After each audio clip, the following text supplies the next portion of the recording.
ಕಡಲೆ ಇರಲಿ, ಹಲಸಂದೆ ಬೀಜ, ಕಪ್ಪು ಕಡಲೆ ಅಥವಾ ಬಿಳಿ ಕಡಲೆ, ಎಲ್ಲವೂ ಸ್ವಾದಿಷ್ಟವಾಗುತ್ತೆ.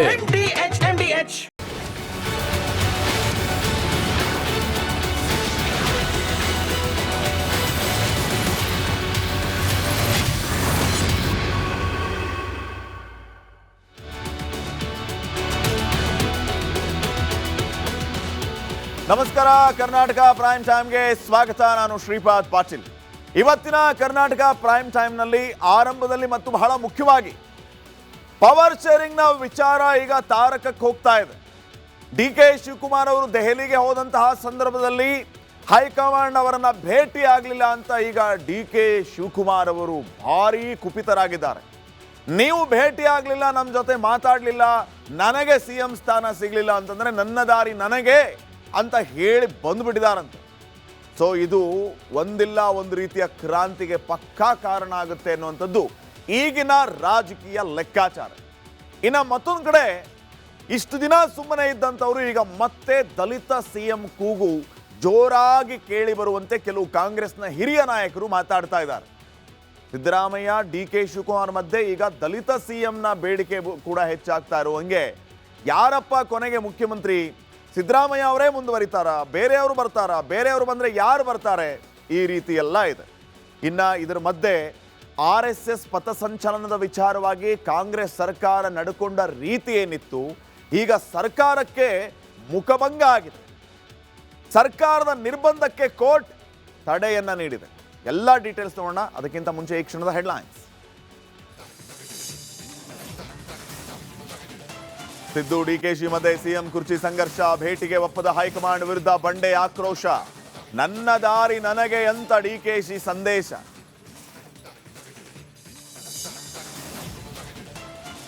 ಕಾಂಗ್ರೆಸ್ ಅಲ್ಲಿ CM ಕುರ್ಚಿ ಕಿತ್ತಾಟ, ದಲಿತರಿಗೂ ಬೇಕಂತೆ ಮುಖ್ಯಮಂತ್ರಿ ಪಟ್ಟ. ಪರಂ ಮುನಿಯಪ್ಪ ದಾಳದಿಂದ DKಶಿಗೆ ಸಂಕಷ್ಟ.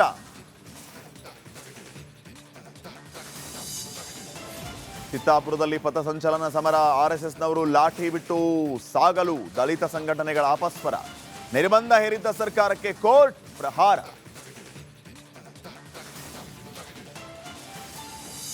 ಸಿಲಿಕಾನ್ ಸಿಟಿಯಲ್ಲಿ ಸುರಂಗ ರಸ್ತೆ ಬೇಗುದಿ, ಟನಲ್ ರಸ್ತೆ ಬದಲಿಗೆ ಮೆಟ್ರೋ ಮಾಡಿ ಸಲಹೆ ಕೊಟ್ಟ ತೇಜಸ್ವಿಗೆ ಕಾಸು ಕೊಡಿಸು ಅಂತ DKಶಿ ಕಿಡಿ.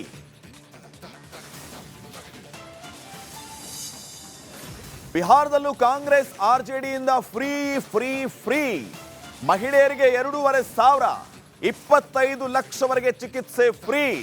ಗೆಲ್ಲೋದು ನಾವೇ ಅಂತ ಮೋದಿ ಸವಾರಿ.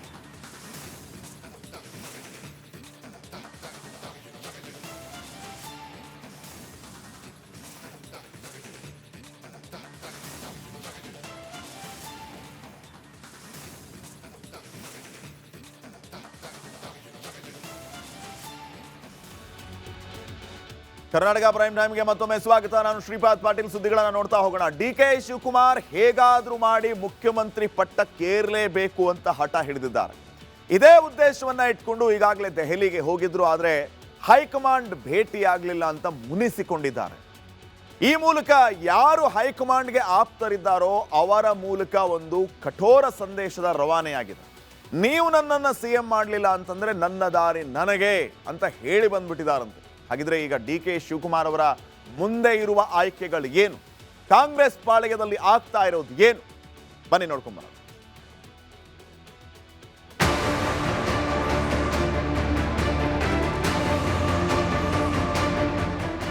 ನಾನೇ ಪೂರ್ಣಾವಧಿ CM ಎನ್ನುತ್ತಿದ್ದ ಸಿದ್ದರಾಮಯ್ಯ ಇಂದು ಸ್ವಲ್ಪ ರಾಗ ಬದಲಿಸಿದ್ದಾರೆ. ಹೈಕಮಾಂಡ್ ಒಪ್ಪಿದ್ರೆ ನಾನೇ ಪೂರ್ಣಾವಧಿ CM ಅಂತ ಸಿದ್ದರಾಮಯ್ಯ ಹೇಳಿದ್ದಾರೆ. ಹೀಗಾಗಿ ಈಗ ಕಾಂಗ್ರೆಸ್ ಹೈಕಮಾಂಡ್ ಏನು ತೀರ್ಮಾನ ಕೈಗೊಳ್ಳುತ್ತೆ ಅನ್ನೋದೇ ಭಾರಿ ಕುತೂಹಲಕ್ಕೆ ಕಾರಣವಾಗಿದೆ.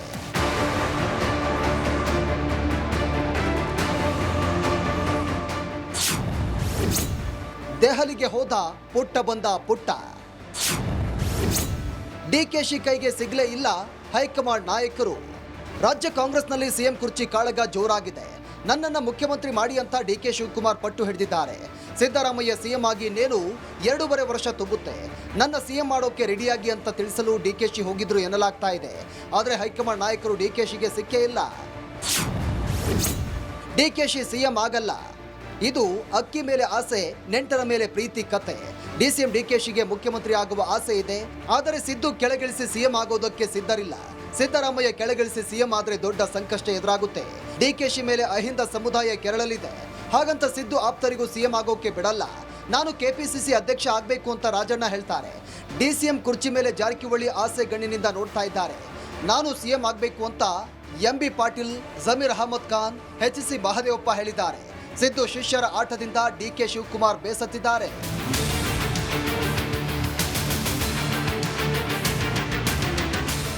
ಮುಂದಿನ ತಿಂಗಳು ಸಿದ್ದರಾಮಯ್ಯ ಸಿಎಂ ಆಗಿ 2.5 ವರ್ಷವನ್ನ ಪೂರ್ಣಗೊಳಿಸ್ತಾ ಇದ್ದಾರೆ. ಹೀಗಾಗಿ 2.5 ವರ್ಷ ಪೂರ್ಣಗೊಂಡ ಬಳಿಕ ಸಿಎಂ ಸ್ಥಾನವನ್ನ ಕಾಂಗ್ರೆಸ್ ಹೈಕಮಾಂಡ್ ಬೇರೆಯವರಿಗೆ ನೀಡುತ್ತಾ ಇಲ್ವಾ ಗೊತ್ತಿಲ್ಲ.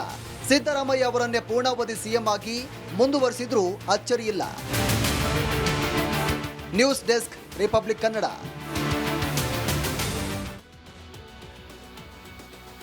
ಡಿಸಿಎಂ ಡಿಕೆ ಶಿವಕುಮಾರ್ ಅವರು ನನ್ನ ದಾರಿ ನನಗೆ ಅಂತ ಹೇಳಿ ಬರ್ತಾರೆ ಅಂತ ಬಹುಶಃ ಯಾರು ಕೂಡ ಅಂದ್ಕೊಂಡಿರ್ಲಿಕ್ಕಿಲ್ಲ. ನಾನು ಕಾಂಗ್ರೆಸ್ನ ಕಟ್ಟಾಳು ಕಾರ್ಯಕರ್ತ, ಅಧಿಕಾರದ ಹಂಬಲ ನನಗಿಲ್ಲ ಅಂತ ಹೇಳಿದಂಥವರು ಯಾಕೆ ದಿಢೀರಂತ ದೆಹಲಿಗೆ ಹೋಗಿ ನೀವು ನನ್ನನ್ನು ಸಿಎಂ ಮಾಡಲಿಲ್ಲ ಅಂತಂದ್ರೆ ನನ್ನ ದಾರಿ ನನಗೆ ಅಂತ ಹೇಳಿ ಬಂದ್ಬಿಟ್ರು? ಇದು ಈಗ ಭಾರಿ ಚರ್ಚೆ ಆಗ್ತಾ ಇರುವಂಥ ವಿಚಾರ. ದೆಹಲಿಗೆ ಹೋದ ಸಂದರ್ಭದಲ್ಲಿ ಇದೇ ರೀತಿ ಹೇಳಿ ಬಂದಿದ್ದಾರಂತೆ ಡಿಸಿಎಂ ಸಾಹೇಬರು. ಈಗ ಒಂದು ರೀತಿ ಹೈಕಮಾಂಡ್ಗೆ ಸಿದ್ದರಾಮಯ್ಯ ಮತ್ತು ಡಿಕೆ ಶಿವಕುಮಾರ್ ಅವರ ಈ ಪವರ್ ಶೇರಿಂಗ್ನ ಕದನ ಬಿಸಿ ತುಪ್ಪವಾಗಿ ಪರಿಣಮಿಸಿದೆ. ಈ ಕಡೆ ಸಿದ್ದರಾಮಯ್ಯ ಅವ್ರನ್ನ ಸಮಾಧಾನ ಮಾಡಬೇಕಾ, ಈ ಕಡೆ ಡಿಕೆ ಶಿವಕುಮಾರ್ ಅವ್ರನ್ನ ಸಮಾಧಾನ ಮಾಡಬೇಕಾ? ಸಮಾಧಾನ ಮಾಡೋದು ಒಂದು ಕಡೆ ಇರಲಿ, ಕುರ್ಚಿ ಕಸ್ಕೊಳ್ಳೋದೇ ಹೇಳಿ ಸಿದ್ದರಾಮಯ್ಯ ಅವ್ರನ್ನ ಸಿಎಂ ಚೇರಿಂದ ಕೆಳಗಡೆ ಇಳಿಸೋದಕ್ಕಾಗತ್ತಾ? ಡಿಕೆ ಶಿವಕುಮಾರ್ ಅವ್ರನ್ನ ಸಿಎಂ ಮಾಡದೆ ಹಾಗೆ ಇರೋದಕ್ಕಾಗತ್ತಾ? ಇದು ಒಂದು ರೀತಿ ಭಾರಿ ದ್ವಂದ್ವ, ಧರ್ಮ ಸಂಕಟ ಆಗ್ಬಿಟ್ಟಿದೆ ಹೈಕಮಾಂಡ್ಗೆ. ಏನು ಮಾಡಬೇಕು ಅಂತ ಸಿಎಂ ಕುರ್ಚಿಗಾಗಿ ಈಗಾಗಲೇ ಡಿಕೆ ಶಿವಕುಮಾರ್ ಶತ ಪ್ರಯತ್ನ ಮಾಡ್ತಾ ಇದ್ದಾರೆ. ಏನಾದರೂ ಆಗಲಿ ಇದೇ ಟರ್ಮಲ್ಲಿ ಸಿಎಂ ಆಗಲೇಬೇಕು ಅಂತ ಡಿಕೆ ಶಿವಕುಮಾರ್ ಅವರು ಹಠ ಹಿಡಿದಿದ್ದಾರೆ. ದೆಹಲಿ ಭೇಟಿಯ ಸಂದರ್ಭದಲ್ಲಿ ಒಂದು ಸ್ಪಷ್ಟ ಸಂದೇಶವನ್ನ ನೀಡಿ ಬಂದಿದ್ದಾರಂತೆ ಡಿಸಿಎಂ ಸಾಹೇಬರು. ರಾಹುಲ್ ಗಾಂಧಿ ಅವರ ಭೇಟಿ ಆಗಬೇಕಾಗಿತ್ತು, ಆದರೆ ರಾಹುಲ್ ಗಾಂಧಿ ಅವರು ಭೇಟಿಯೇ ಆಗಲಿಲ್ಲ ಡಿಕೆ ಶಿವಕುಮಾರ್ ಜೊತೆ. ಇದರಿಂದ ಮುನಿಸಿಕೊಂಡ್ರ, ಬೇಜಾರಾದ್ರ ಡಿಕೆ ಶಿವಕುಮಾರ್ ಅವರು. ಸೋನಿಯಾ ಗಾಂಧಿ, ರಾಹುಲ್ ಗಾಂಧಿ ಭೇಟಿಗೆ ಭಾರಿ ಕಸರತ್ತನ್ನು ನಡೆಸಿದ್ರು ಡಿಕೆ ಶಿವಕುಮಾರ್, ಆದರೆ ಭೇಟಿ ಆಗಲಿಲ್ಲ. ಇದೇ ವಿಚಾರ ಬಹುಶಃ ಈ ಒಂದು ಸಂದೇಶ ಕೊಟ್ಟು ಬರೋದಕ್ಕೆ ಕಾರಣ ಆಯ್ತಾ? ಹೈಕಮಾಂಡ್ ಭೇಟಿ ಅಸಾಧ್ಯ ಹಿನ್ನೆಲೆಯಲ್ಲಿ ಬಂಡೆ ಕೆರಳಿದ್ರ ಅನ್ನುವಂಥ ಪ್ರಶ್ನೆ ಕೂಡ ಮೂಡ್ತಾ ಇದೆ. ಭಾರಿ ಪ್ರಯತ್ನ ಮಾಡಿದ್ರು. ಕಳೆದ 10 ತಿಂಗಳಿಂದ ರಾಹುಲ್ ಗಾಂಧಿ ಅವರ ಜೊತೆ 1-to-1 ಮೀಟಿಂಗ್ ಆಗಿಲ್ಲ ಡಿಕೆ ಶಿವಕುಮಾರ್ ಅವರು. ಇದರಿಂದ ಕೆರಳಿದ್ದಾರೆ. ಈ ರೀತಿ ಕೆರಳಿರೋದ್ರಿಂದ ನಿನ್ನೆ ಹೇಳಿ ಬಂದಿದ್ದಾರಂತೆ, ನನ್ನ ದಾರಿ ನನಗೆ, ನೀವು ನನ್ನನ್ನು ಸಿಎಂ ಮಾಡಲಿಲ್ಲ ಅಂತಂದ್ರೆ ನನ್ನ ದಾರಿ ನನಗೆ ಅಂತ ಸ್ಪಷ್ಟವಾಗಿ ಸಂದೇಶವನ್ನ ರವಾನೆ ಮಾಡಿದಾರಂತೆ ಡಿಸಿಎಂ ಅವರು. ಇದು ಒಂದು ರೀತಿ ಕಬ್ಬಿಣದ ಕಡಲೆ ಈಗ ಹೈಕಮಾಂಡ್ಗೆ. ಒಬ್ಬ ಡಿಕೆ ಶಿವಕುಮಾರ್ ಅಂತಹ ನಾಯಕ ಕಾಂಗ್ರೆಸ್ನಲ್ಲಿ ನನ್ನ ದಾರಿ ನನಗೆ ಅಂತ ಹೇಳಿ ಬಂದ್ಬಿಟ್ರೆ ಮುಂದೆ ಕಾಂಗ್ರೆಸ್ನ ಕತೆ ಏನು ಅನ್ನೋಂಥ ಪ್ರಶ್ನೆ ಅವರನ್ನು ಕಾಡಿರಬಹುದು. ಕಾರಣ ಕೆಪಿಸಿಸಿ ಅಧ್ಯಕ್ಷರಾಗಿ ಪಕ್ಷ ಸಂಘಟನೆ ಮಾಡಿ ಅಧಿಕಾರಕ್ಕೆ ತರುವಲ್ಲಿ ಇವರ ಪಾತ್ರ ದೊಡ್ಡದಿದೆ. ಅಧಿಕಾರ ಹಸ್ತಾಂತರ ಆಗಲೇಬೇಕು ಅಂತ ಸ್ಪಷ್ಟ ಸಂದೇಶವನ್ನ ಡಿಕೆ ಶಿವಕುಮಾರ್ ದೆಹಲಿಗೆ ಹೋಗಿ ಕೊಟ್ಟು ಬಂದಿದ್ದಾರೆ. ಮಾತಾಡಿದ ಪ್ರಕಾರ ನನಗೆ ಸಿಎಂ ಪಟ್ಟವನ್ನ ಬಿಟ್ಟು ಕೊಡಲೇಬೇಕು, ಆ ನಿಟ್ಟಿನಲ್ಲಿ ನೀವು ಕೆಲಸ ಮಾಡಬೇಕು, ಎಲ್ಲ ರೀತಿಯ ಮಾತುಗಳು ಆಗಿದೆ. ಸೋನಿಯಾ ಗಾಂಧಿ ಅವರ ಆಪ್ತೆ ಅಂಬಿಕಾ ಸೋನಿ ಅವರನ್ನ ಭೇಟಿಯಾಗಿ ಅವರ ಮೂಲಕ ಮೆಸೇಜ್ ಕಳಿಸಿದ್ದಾರೆ ಡಿಕೆ ಶಿವಕುಮಾರ್ ಅವರು. ಸೋನಿಯಾ ಗಾಂಧಿ ಅವರ ಆಪ್ತೆ ಅಂಬಿಕಾ ಸೋನಿ ಅವರಿಗೆಲ್ಲ ಹೇಳಿ ಬಂದಿದ್ದಾರೆ, ಸಿಎಂ ಮಾಡಲಿಲ್ಲ ಅಂತಂದ್ರೆ ನನ್ನ ದಾರಿ ನನಗೆ, ಅವ್ರು ಏನು ಡಿಸೈಡ್ ಮಾಡ್ತಾರೆ ನೋಡೋಣ ಅಂತ ಹೇಳಿ. ಸೊ ಮುಖ್ಯಮಂತ್ರಿ ಆಗದಿದ್ರೆ ಮುಂದಿನ ದಾರಿ ನನ್ನದು ಅಂತ ಒಂದು ಸಂದೇಶ ಕೊಟ್ಟಿರೋದು ಈಗ ಕಾಂಗ್ರೆಸ್ನಲ್ಲಿ ಒಂದು ರೀತಿಯ ಹೊಸ ಅಧ್ಯಾಯಕ್ಕೆ ಕಾರಣ ಆಗ್ತಾ ಇದೆ. ಹೈಕಮಾಂಡ್ ಆಪ್ತರ ಮೂಲಕವೇ ಈ ಖಡಕ್ ಸಂದೇಶ ರವಾನೆ ಮಾಡಿರೋದು. ಡಿಕೆ ಶಿವಕುಮಾರ್ ಎಲ್ಲ ಪ್ಲಾನ್ ರೆಡಿ ಮಾಡಿ ಇಟ್ಕೊಂಡಂತೆ ಕಾಣ್ತಾ ಇದೆ. ವಾಟ್ ನೆಕ್ಸ್ಟ್ ಅದ್ರ ಬಗ್ಗೆ ಈಗಾಗಲೇ ಆನ್ಸರ್ ಅವರ ಹತ್ರ ಇದೆ. ಸೊ ಈಗ ಹೈಕಮಾಂಡ್ ಅವರ ನಡೆ ತೀವ್ರ ಕುತೂಹಲಕ್ಕೆ ಕಾರಣ ಆಗ್ತಾ ಇದೆ. ಈ ಕಡೆ ಡಿಕೆ ಶಿವಕುಮಾರ್ ಅವರ ನಡೆಯೂ ಕೂಡ ಭಾರಿ ಕುತೂಹಲಕ್ಕೆ ಕಾರಣ ಆಗ್ತಾ ಇದೆ. ಏನ್ ಮಾಡುತ್ತೆ ಹೈಕಮಾಂಡ್? ಹೈಕಮಾಂಡ್ ಹೇಳಿದ ರೀತಿ ಸಿಎಂ ಮಾಡಲಿಲ್ಲ ಅಂತಂದ್ರೆ ಡಿಕೆ ಶಿವಕುಮಾರ್ ಅವ್ರನ್ನ, ಮುಂದೆ ಡಿಕೆ ಶಿವಕುಮಾರ್ ಏನ್ ಮಾಡ್ತಾರೆ? ಇವೆಲ್ಲವೂ ಕೂಡ ಬಿಗ್ ಕ್ವಶನ್ ಆಗಿದೆ. ನೋಡೋಣ ಮುಂದೆ ಏನಾಗುತ್ತೆ ಅಂತ. ಇನ್ನು ನೆಕ್ಸ್ಟ್ ಸಿಎಂ ಸಿದ್ದರಾಮಯ್ಯ ಅವರು ತಮ್ಮ ಸ್ಥಾನವನ್ನ ಗಟ್ಟಿ ಮಾಡ್ಕೊಳ್ಳೋದಕ್ಕೆ ಈಗಾಗಲೇ ಎಲ್ಲ ರೀತಿಯ ಪ್ರಯತ್ನಗಳನ್ನು ಮಾಡ್ತಾ ಇದ್ದಾರೆ. 5 ವರ್ಷ ನಾನೇ ಸಿಎಂ ಅನ್ನುವಂತಹ ಮಾತನ್ನ ಮೊದಲು ಏನು ಹೇಳಿ ಬರ್ತಾ ಇದ್ರು, ನಿನ್ನೆ ಹೈಕಮಾಂಡ್ ಹೇಳಿದ್ರೆ ನಾನು ಮುಂದುವರಿತೀನಿ ಅಂತ ಹೇಳಿ ಬಹುಶಃ ಸ್ವಲ್ಪ ತಮ್ಮ ಪಟ್ಟನ್ನ ಸಡಿಲಿಸಿದ್ರ ಅನ್ನುವಂಥ ಪ್ರಶ್ನೆ ಇದೆ. ಇದ್ರ ಮಧ್ಯೆ ಸಿದ್ದರಾಮಯ್ಯ ಅವರು 5 ವರ್ಷ ತಾನೇ ಸಿಎಂ ಆಗಿ ಉಳಿಯೋದಕ್ಕೆ ಒಂದು ಭರ್ಜರಿ ಪ್ಲಾನ್ ಕೂಡ ಮಾಡಿಕೊಂಡಿದ್ದಾರೆ.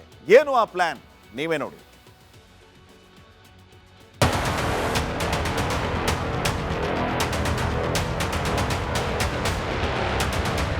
ಸಿದ್ದರಾಮಯ್ಯನವರು ಅನ್ನರಾಮಯ್ಯ, ಭಾಗ್ಯಗಳ ರಾಮಯ್ಯ, ಕನ್ನಡ ರಾಮಯ್ಯ, ಗ್ಯಾರಂಟಿ ರಾಮಯ್ಯ ಎಂದೇ ಕರ್ನಾಟಕ ಜನ ಮಾನಸದಲ್ಲಿದ್ದಾರೆ. 5 ವರ್ಷ ನಾನೇ ಸಿಎಂ ಅಂತ ಸಿದ್ದರಾಮಯ್ಯ ದೆಹಲಿಯಲ್ಲಿ ಕೂಗಿ ಕೂಗಿ ಹೇಳಿದ್ರು. ಅದು ಕಾಂಗ್ರೆಸ್ನಲ್ಲಿರುವಂತಹ ವಿರೋಧಿಗಳಿಗೂ ಹೈಕಮಾಂಡ್ಗೂ ಮನ ತಟ್ಟುವಂತೆ ಮಾಡಿದೆ. 5 ವರ್ಷ ನನ್ನನ್ನು ಮುಟ್ಟಲು ಸಾಧ್ಯವೇ ಇಲ್ಲ ಎಂಬ ಸಂದೇಶ ನೀಡಲು ಮತ್ತೊಂದು ಶಕ್ತಿ ಪ್ರದರ್ಶನಕ್ಕೆ ಮುಂದಾಗಿದ್ದಾರೆ. ಮತ್ತೆ ಶಕ್ತಿ ಪ್ರದರ್ಶನಕ್ಕೆ ಮುಂದಾದ ಕೈಪಾಳಿಯ ಸಮಾವೇಶದ ಹಿಂದೆ ಅಹಿಂದ ವೋಟ್ ಲೆಕ್ಕಾಚಾರ. ರಾಜ್ಯ ಕಾಂಗ್ರೆಸ್ನಲ್ಲಿ ಕ್ರಾಂತಿ ಕಿಚ್ಚು ಕೊತ್ತನೆ ಕುದಿತಾ ಇದೆ. ಡಿಸಿಎಂ ಡಿಕೆಶಿ ದೆಹಲಿಗೆ ಹೋದ ಬೆನ್ನಲ್ಲೇ ದಲಿತ ನಾಯಕರು ಅಲರ್ಟ್ ಆಗಿದ್ದಾರೆ. ಎಚ್ಸಿ ಮಹದೇವಪ್ಪ ನಿವಾಸಕ್ಕೆ ಪರಮೇಶ್ವರ್ ಭೇಟಿ ನೀಡಿದ್ದಾರೆ. ಅಹಿಂದ ನಾಯಕರು ಒಗ್ಗಟ್ಟಾಗಿರಬೇಕು ಅಂತ ಸತೀಶ್ ಜಾರಕಿಹೊಳಿ ಹೇಳಿದ್ರು. ಕ್ರಾಂತಿ ಕಿಚ್ಚಿನ ನಡುವೆ ದಲಿತ ಸಚಿವರ ತಂತ್ರಗಾರಿಕೆ ಜೋರಾಗಿತ್ತು. ಇದೀಗ ಎಲ್ಲ ದಲಿತ ನಾಯಕರು ಸೇರಿ ಅಹಿಂದ ಸಮಾವೇಶ ಮಾಡಲು ಮೆಗಾ ಪ್ಲಾನ್ ಮಾಡಿದಂತೆ ಕಾಣ್ತಾ ಇದೆ. ಸಿದ್ದು ಅಹಿಂದ ಲೆಕ್ಕಾಚಾರ. ಅಹಿಂದ ಹೆಸರಲ್ಲಿ ಸಮಾವೇಶ ನಡೆಸಲು ಸಿದ್ದರಾಮಯ್ಯ ಆಪ್ತರು ಪ್ಲಾನ್ ಮಾಡಿದ್ರು. ಸಿದ್ದು ಕುರ್ಚಿ ಉಳಿಸಲು ಅಹಿಂದ ಟ್ರಂಪ್ ಕಾರ್ಡ್ ಪ್ರಯೋಗಿಸುವ ನಿರೀಕ್ಷೆ ಇದೆ. ಸಿದ್ದರಾಮೋತ್ಸವ ಮಾದರಿಯಲ್ಲಿ ಅಹಿಂದ ಸಮಾವೇಶ ಮಾಡಿ 10 ಲಕ್ಷ ಜನರನ್ನು ಸೇರಿಸಲು ಸಿದ್ಧತೆ ನಡೆದಿದೆ. ಅಹಿಂದ ಸಮೀಕರಣ ಗಟ್ಟಿಗೊಳಿಸಲು ನಾಯಕರು ತಯಾರಿ ಆರಂಭಿಸಿದ್ದಾರೆ. ಈ ಹಿಂದೆಯೂ ಕೂಡ ಇಂಥದ್ದೇ ಸಮಾವೇಶಕ್ಕೆ ಸಿದ್ಧತೆ ನಡೆದಿತ್ತು. ಸ್ವಾಭಿಮಾನಿ ಜನಾಂದೋಲನ ಸಮಾವೇಶ ಮಾಡಲು ನಿರ್ಧಾರ ಮಾಡಲಾಗಿತ್ತು. ಆದರೆ ಡಿಕೆ ಶಿವಕುಮಾರ್ ಪಕ್ಷ ನಿಷ್ಠೆ ಅನ್ನೋ ಚೆಕ್ಮೇಟ್ ಇಟ್ಟಿದ್ರು. ಸಮಾವೇಶದ ಹೆಸರು ಬದಲಿಸಲು ಡಿಕೆಶಿ ತೀರ್ಮಾನಿಸಿ ಸಿದ್ದರಾಮಯ್ಯಗೆ 10 ಹೆಸರುಗಳನ್ನು ಸೂಚಿಸಿದ್ರು. ಕೊನೆಗೆ ಜನ ಕಲ್ಯಾಣ ಸಮಾವೇಶ ಎಂಬ ಹೆಸರನ್ನ ಸಿಎಂ ಸಿದ್ದು ಒಪ್ಪಿದ್ರು.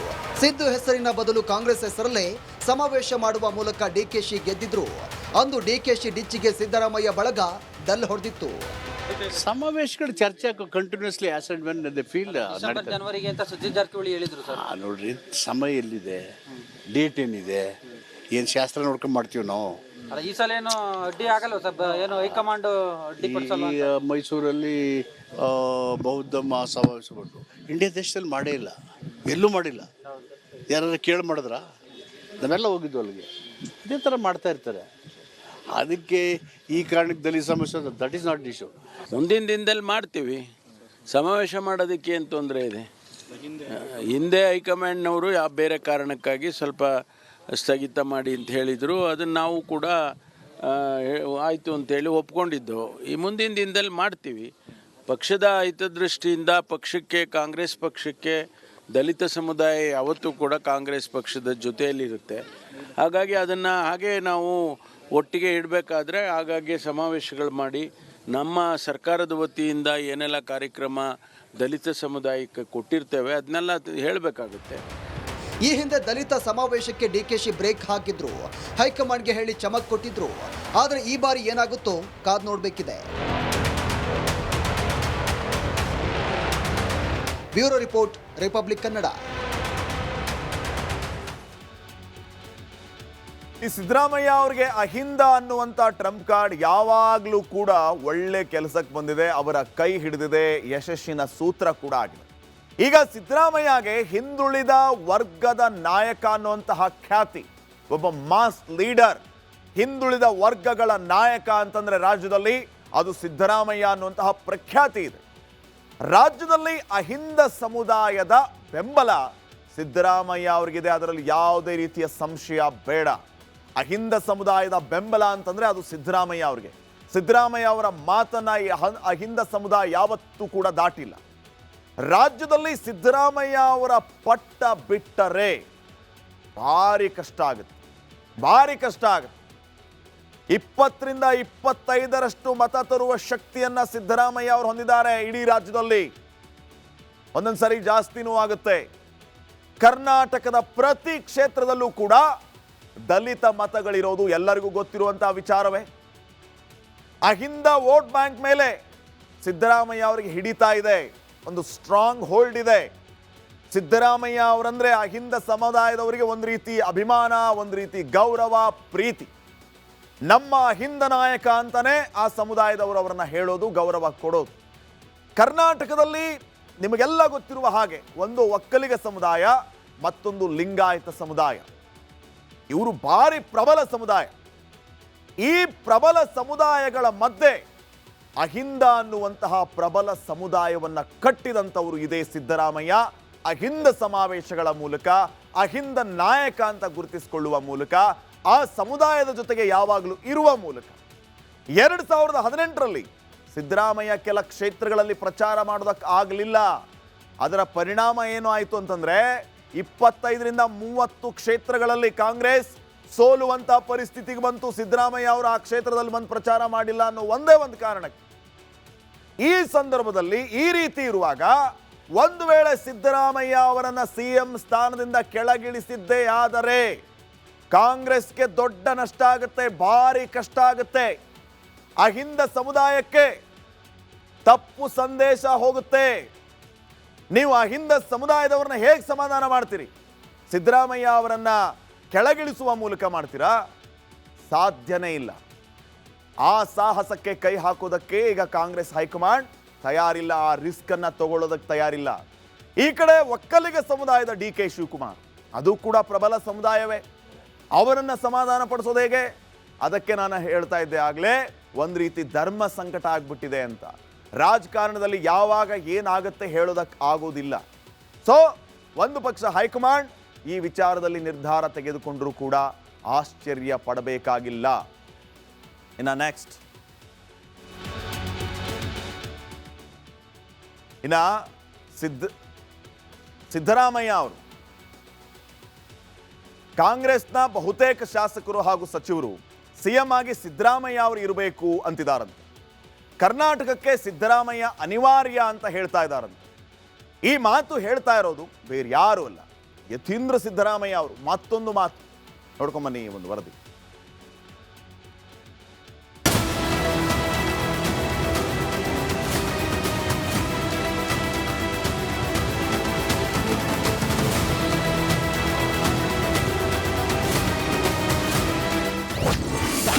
ಕರ್ನಾಟಕಕ್ಕೆ ಸಿದ್ದರಾಮಯ್ಯ ಅನಿವಾರ್ಯ. ಸಿದ್ದು ಬಣದ ಮಾತಿನ ಮರ್ಮವೇನು? ಕಾಂಗ್ರೆಸ್ನಲ್ಲಿ ಪವರ್ ಶೇರಿಂಗ್ ಪಾಲಿಟಿಕ್ಸ್ ಜೋರಾಗಿದೆ. ಸಿದ್ದರಾಮಯ್ಯ ಬಣದ ನಾಯಕರು ಓಪನ್ ಸ್ಟೇಟ್ಮೆಂಟ್ ಕೊಡುವ ಮೂಲಕ ನಮ್ಮ ನಾಯಕರೇ ಸಿಎಂ ಆಗಿ ಮುಂದುವರಿತಾರೆ ಎಂದು ಕೂಗಿ ಹೇಳ್ತಿದ್ದಾರೆ. ಮತ್ತೊಂದೆಡೆ ಸಿದ್ದರಾಮಯ್ಯ ಆಪ್ತ KN ರಾಜಣ್ಣ ಹೋದಲ್ಲಿ ಬಂದಲ್ಲೆಲ್ಲ ಸಿದ್ದು ಪರ ಬ್ಯಾಟಿಂಗ್ ಮಾಡ್ತಿದ್ದಾರೆ. ಕರ್ನಾಟಕಕ್ಕೆ ಸಿದ್ದರಾಮಯ್ಯ ಅನಿವಾರ್ಯ. ಬಿಜೆಪಿಗೆ ಹೆಂಗೆ ಯಡಿಯೂರಪ್ಪನವರು ಅನಿವಾರ್ಯನೋ, JDSಗೆ ಹೆಂಗೆ ದೇವೇಗೌಡರ ಕುಟುಂಬ ಅನಿವಾರ್ಯನೋ, ಹಾಗೆ ಕಾಂಗ್ರೆಸ್ಗೆ ಸಿದ್ದರಾಮಯ್ಯನವರು ಅನಿವಾರ್ಯ ಅಂತ ಹೇಳಿ ಮೊದಲಿಂದನೂ ಹೇಳಿದ್ದೀನಿ. ಇದು ಸತ್ಯ ಅಂತ ಎಲ್ಲರೂ ಕೂಡ ಒಪ್ತಾರೆ. ಅದನ್ನು ಒಂದೊಂದ್ಸರಿ ಏನು ನೋಬಡಿ ಇಸ್ ಇನ್ಎವಿಟಬಲ್ ಅಂತ ಹೇಳೋರು ಇರ್ತಾರೆ. 5 ವರ್ಷ ನಾನೇ ಸಿಎಂ ಅಂದಿದ್ದಾರೆ, ಅದರಲ್ಲಿ ತಪ್ಪೇನು? ಮುಖ್ಯಮಂತ್ರಿಗಳು ನಾವು ಪವರ್ ಶೇರ್ ಮಾಡ್ಕೊತೀವಿ ಅಂತ ಹೇಳಿದಾರ? ಹೈಕಮಾಂಡ್ ಸೂಚನೆ ಕೊಟ್ಟರೆ 5 ವರ್ಷ ನಾನು ಇರ್ತೀನಿ ಅಂತ ಹೇಳಿದ್ದಾರೆ. Nothing wrong. ಏನಾಗಬೇಕು ಏನಾಗಬಾರ್ದು ಅಂತ ಹೇಳಿದೆ ಹೈಕಮಾಂಡು. ಉಳಿದೋದು ಎಲ್ಲ ಅಂತ್ಯಕಂತ್ಯಗಳು, ಚರ್ಚೆಗಳು. ಇವ್ರು ಹಂಗಂದ್ರು, ಅವ್ರು ಹಿಂಗೆ ಹೇಳೋದಕ್ಕೆ ಅದಕ್ಕೆ ಉತ್ತರ ಇಲ್ಲವೂ ಇಲ್ಲ, ನಾನು ಕೊಡೋಕ್ಕೆ ಸಮರ್ಥನೂ ಅಲ್ಲ. ಅದಕ್ಕೆ ಸಿದ್ದು ಚುನಾವಣೆಗೆ ನಿಲ್ತಾರೆ ಅಂದರೆ ಓಕೆ, ಅದು ಅವರು ವೈಯಕ್ತಿಕವಾದಂಥ ತೀರ್ಮಾನ. ಅದ್ರ ಬಗ್ಗೆ ನಾವು ನಿಂತ್ಕೋಬೇಡಿ ಅಂತ ನಾವು ಹೇಳೋಕ್ಕಾಗೋದಿಲ್ಲ. ಅದು ಅವರ ವೈಯಕ್ತಿಕವಾದಂಥ ತೀರ್ಮಾನ. ನೆನ್ನೆ ಕೂಡ ಅವರು ಹೇಳಿದ್ದಾರೆ, ಒತ್ತಾಯ ಮಾಡ್ತಾ ಇದ್ದಾರೆ ನಮ್ಮ ಮುಖಂಡರುಗಳು. ಅದನ್ನು ನಾನು ಮುಂದೆ ತೀರ್ಮಾನ ಮಾಡ್ತೀನಿ ಅಂತ ಹೇಳಿದ್ದಾರೆ. ಕೈ ಕಸಿವಿಸಿಗೆ ಬ್ರೇಕ್ ಹಾಕುತ್ತಾ ಹೈಕಮಾಂಡ್? ಈ ಪವರ್ ಶೇರಿಂಗ್ ಪಾಲಿಟಿಕ್ಸ್ ಎಲ್ಲಿಗೆ ಹೋಗಿ ನಿಲ್ಲುತ್ತೆ? ಸಿಎಂ ಕುರ್ಚಿ ಜಗ್ಗಟ್ಟಕ್ಕೆ ಕಾಂಗ್ರೆಸ್ ಹೈಕಮಾಂಡ್ ಯಾವ ರೀತಿ ಬ್ರೇಕ್ ಹಾಕುತ್ತೆ ಅನ್ನೋದನ್ನ ಕಾದು ನೋಡಬೇಕಿದೆ. ಬಿಹಾರ ಚುನಾವಣೆ ಮುಗಿದು ಫಲಿತಾಂಶ ಹೊರಬರುವವರೆಗೂ ಯಾವುದೇ ಪ್ರಮುಖ ಬೆಳವಣಿಗೆ ನಡೆಯೋದಿಲ್ಲ ಎನ್ನಲಾಗ್ತಿದೆ. Bureau report, republic Kannada. ಕಾಂಗ್ರೆಸ್ನಲ್ಲಿ CM ಎಂಬ ಒಂದು ಪದ ಏನಿದೆ ಅಥವಾ ಅಧಿಕಾರ ಏನಿದೆ, ಇದಕ್ಕೆ ಆಗಾಗ ಕುತ್ತು ಬಂದ ಇತಿಹಾಸ ಇದೆ. ಈ ಪಟ್ಟಕ್ಕೆ ಕುತ್ತು ಬಂದಾಗ ಇಡೀ ಕಾಂಗ್ರೆಸ್ ಪಕ್ಷಕ್ಕೆ ಕುತ್ತು ಬಂದಂಥ ಉದಾಹರಣೆಗಳು ಕೂಡ ಇದೆ. ಹೇಗೆ ನೋಡ್ತಾ ಹೋಗೋಣ.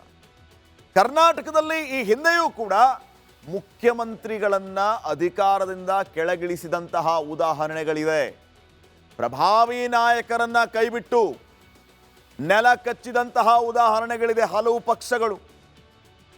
ನಿಮಗೆಲ್ಲ ಗೊತ್ತಿರಬಹುದು, ವೀರೇಂದ್ರ ಪಾಟೀಲ್ ಅವರು. ವೀರೇಂದ್ರ ಪಾಟೀಲ್ ಅವರ ನೇತೃತ್ವದಲ್ಲಿ ಕಾಂಗ್ರೆಸ್ ಪಕ್ಷ ಗೆದ್ದಿದ್ದು ಒಂದಲ್ಲ ಎರಡಲ್ಲ 170 ಸೀಟ್. ಇಲ್ಲಿವರೆಗೂ 170 ಸೀಟ್ಗಳನ್ನು ಕಾಂಗ್ರೆಸ್ ಗೆದ್ದಿಲ್ಲ. ವೀರೇಂದ್ರ ಪಾಟೀಲ್ ಅವರ ನೇತೃತ್ವದಲ್ಲಿ 170 ಸೀಟನ್ನ ಕೈಪಡೆ ಗೆದ್ದಿತ್ತು. ಅಂತ ವೀರೇಂದ್ರ ಪಾಟೀಲ್ ಅವರನ್ನೇ 1990ರಲ್ಲಿ ಸರ್ಕಾರ ವಜಾ ಮಾಡಿಬಿಡ್ತು, CM ಸ್ಥಾನದಿಂದ ಕೆಳಗಿಳಿಸ್ತು. ವೀರೇಂದ್ರ ಪಾಟೀಲ್ ಅವರು ಇಡೀ ರಾಜ್ಯದಾದ್ಯಂತ ಒಬ್ಬ ಚಾರ್ಮ್ ಇರುವಂತ ಲೀಡರ್, 170 ಸ್ಥಾನಗಳನ್ನ ಗೆದ್ದಂತ ಲೀಡರ್. ಅವಾಗೆಲ್ಲ ಯಾರಿದ್ರು? ರಾಮಕೃಷ್ಣ ಹೆಗಡೆ ಅಂತ ನಾಯಕರು, JH ಪಟೇಲ್ರು, ದೊಡ್ಡ ದೊಡ್ಡ ನಾಯಕರು. ಅದರ ಮಧ್ಯೆ ವೀರೇಂದ್ರ ಪಾಟೀಲ್ ಅವರು 170 ಸ್ಥಾನಗಳನ್ನ ಗೆಲ್ಲೋದಕ್ಕೆ ಕಾರಣೀಕರ್ತರಾಗಿದ್ರು. ಅಂತ ವ್ಯಕ್ತಿಯನ್ನ 1990ರಲ್ಲಿ ಫ್ರಾಕ್ಷನ್ ಆಫ್ ಸೆಕೆಂಡ್ಸ್ ಅಲ್ಲಿ ಚೇಂಜ್ ಮಾಡಿದ್ರು. ಈಗಲೂ ಕೂಡ ಇತಿಹಾಸ ಇದೆ. ರಾಜೀವ್ ಗಾಂಧಿ ಅವರ ನಿರ್ಧಾರ ಏರ್ಪೋರ್ಟ್ ಅಲ್ಲಿ ಹಿಂಗ್ ಬರೋದ್ರೊಳಗೆ CM ಬದಲೇಗ ಅಂತ ಹೇಳಿಬಿಟ್ರು. ಮುಂದೆ ಅದು ಆಗೇ ಹೋಯಿತು. ಅವ್ರಿಗೆ ಗೊತ್ತಿರಲಿಲ್ಲ ಇದರಿಂದ ಏನು ಪರಿಣಾಮ ಆಗುತ್ತೆ ಅಂತ. ಒಬ್ಬ ವೀರೇಂದ್ರ ಪಾಟೀಲ್ ಅವರನ್ನ ಕೆಳಗಿಳಿಸಿದಂತಹ ಒಂದು ಪರಿಣಾಮ ಮೊನ್ನೆ ಇಲೆಕ್ಷನ್ವರೆಗೂ ಎದುರಿಸಬೇಕಾಯಿತು. ರಾಜೀವ್ ಗಾಂಧಿ ಅವರ ನಿರ್ಧಾರದಿಂದ ಕಾಂಗ್ರೆಸ್ ಪೆಟ್ಟು ತಿಂತು. 170 ಸೀಟ್ ಇದ್ದಂತಹ ಕಾಂಗ್ರೆಸ್ 34ಕ್ಕೆ ಕುಸಿದು ಬಿಡ್ತು. 34ಕ್ಕೆ, ಎಲ್ಲಿ 170, ಎಲ್ಲಿ 34. ಕಾಂಗ್ರೆಸ್ನಿಂದ ಲಿಂಗಾಯತ ಸಮುದಾಯ ಕಂಪ್ಲೀಟ್ಲಿ ದೂರ ಸರಿತು. ಈಗಲೂ ಅಂತಿರ್ತಾರೆ ನಾಯಕರು, ವೀರೇಂದ್ರ ಪಾಟೀಲ್ ಅಂತಹ ನಾಯಕರಿಗೆ ಮೋಸ ಮಾಡಿದಂತಹ ಪಕ್ಷ ನಿಮ್ದು ಅಂತ ಹೇಳಿ. ಯಾವಾಗ ವೀರೇಂದ್ರ ಪಾಟೀಲ್ ಅವರನ್ನ ಮುಖ್ಯಮಂತ್ರಿ ಸ್ಥಾನದಿಂದ ಕೆಳಗಿಳಿಸಿದ್ರೋ ಅವಾಗ್ನಿಂದ ಲಿಂಗಾಯತ ಸಮುದಾಯ ಕಾಂಗ್ರೆಸ್ನಿಂದ ದೂರ ಆಗ್ಬಿಡ್ತು. ಲಿಂಗಾಯತ ಸಮುದಾಯ ಬಿಜೆಪಿ ಹೆಗಲ ಮೇಲೆ ಕುತ್ಕೊಂತು. ಕಾರಣ, ಲಿಂಗಾಯತ ನಾಯಕತ್ವ ವಹಿಸ್ಕೊಂಡಿದ್ದು ಅಲ್ಲಿ ಯಡಿಯೂರಪ್ಪ ಅವರು. ಯಡಿಯೂರಪ್ಪ ಅವರನ್ನ ಅಲ್ಲಿ ಯಾವ ರೀತಿ ಉಚ್ಛ್ರಾಯ ಸ್ಥಿತಿಗೆ ತೆಗೆದುಕೊಂಡು ಹೋದ್ರು. ಯಡಿಯೂರಪ್ಪ ಅವರು ಮಾಸ್ ಲೀಡರ್ ಆದರು. ಲಿಂಗಾಯತ ಸಮುದಾಯ ಯಡಿಯೂರಪ್ಪ ಅವರು ಬೆನ್ನಿಗೆ ನಿಂತು. ಆದರೆ ಅಲ್ಲಿಯೂ ಕೂಡ ಏನಾಯಿತು, ಯಡಿಯೂರಪ್ಪ ಅವರು ಕೂಡ CM ಸ್ಥಾನದಿಂದ ಕೆಳಗಿಳಿಬೇಕಾದಂಥ ಪರಿಸ್ಥಿತಿ ಬಂತು. ಯಡಿಯೂರಪ್ಪ ಅವರು ಕೂಡ ಕೆಳಗಿಳಿದ ಮೇಲೆ ಬಿಜೆಪಿ ನೆಲ ಕಚ್ಚಿ ಹೋಯಿತು. ಇದರ ಲಾಭ ಕಾಂಗ್ರೆಸ್ಗಾಯಿತು. ಅಲ್ಲಿ ಎಲ್ಲ ಲಿಂಗಾಯತರು ಈ ಕಡೆ ಕಾಂಗ್ರೆಸ್ಗೆ ಬಂದ್ಬಿಟ್ರು.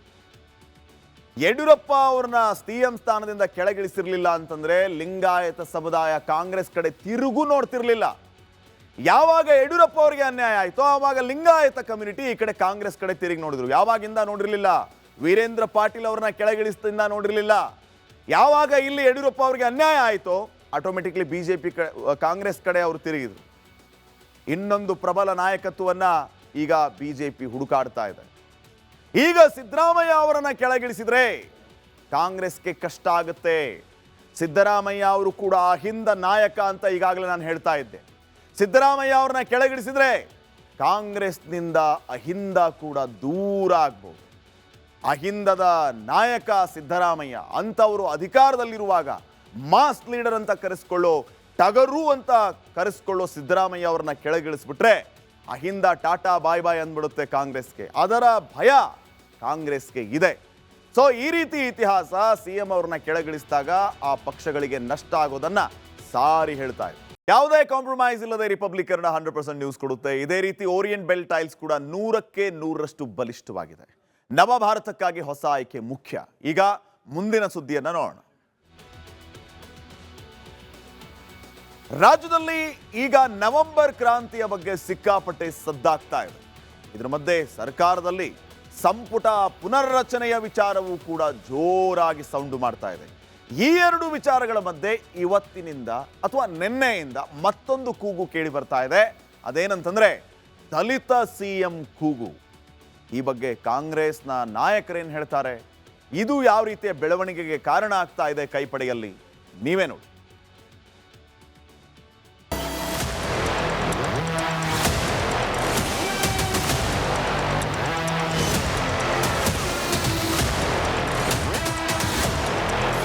ರಾಜ್ಯದಲ್ಲಿ ಆಗಾಗ ದಲಿತ ಸಿಎಂ ಕೂಗು ಮುನ್ನೆಲೆಗೆ ಬರ್ತಾ ಇರುತ್ತೆ.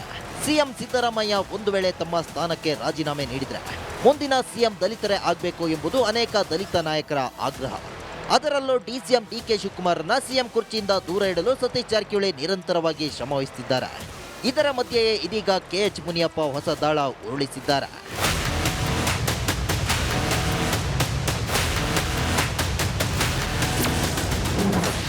ಕರ್ನಾಟಕದಲ್ಲೇ ದಲಿತ ಮುಖ್ಯಮಂತ್ರಿ ದಂಗಲ್. ಮುನಿಯಪ್ಪ ದಾಳಕ್ಕೆ ಆಕಾಂಕ್ಷಿಗಳೆಲ್ಲ ಕಂಗಾಲ್. ರಾಜ್ಯದಲ್ಲಿ ದಲಿತ ಸಿಎಂ ಕೂಗು ತಾರಕಕ್ಕೇರಿದೆ. ಅದರಲ್ಲೂ ಪರಮೇಶ್ವರ್ ಸಿಎಂ ಆಗಲು ಅರ್ಹರಿದ್ದಾರೆ. ಅತ್ಯಂತ ಹಿರಿಯ ನಾಯಕರಿದ್ದಾರೆ. 8 ವರ್ಷ ಕೆಪಿಸಿಸಿ ಅಧ್ಯಕ್ಷರಾಗಿ ಉತ್ತಮ ಆಡಳಿತ ನೀಡಿದ್ದಾರೆ.